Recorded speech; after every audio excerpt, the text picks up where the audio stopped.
The power bank in this pouch might probably be the best power bank you can buy in the market right now.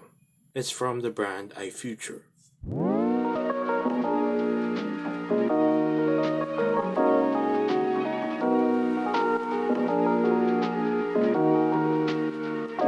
The all-in-one PowerPlus quick charge power bank will cost you 1,299 pesos. You can buy either at Lazada or SM stores nearby. I will put the link down below. This particular PowerPlus model sports a sleek black design and comes in a capacity of 10,000 mAh.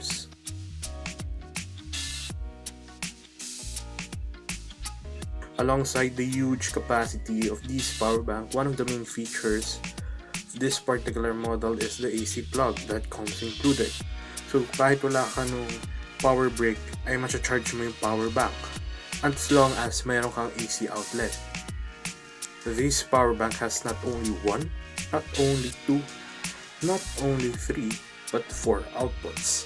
It has a USB output and built-in three charging cables, which are the lightning cable, the Type-C, and the micro USB. In the event that you left your charging cable at home and it just so happens that your phone is capable of wireless charging, well, this power bank has got your backs covered. One of the main features of this power bank is the Qi wireless charging pad.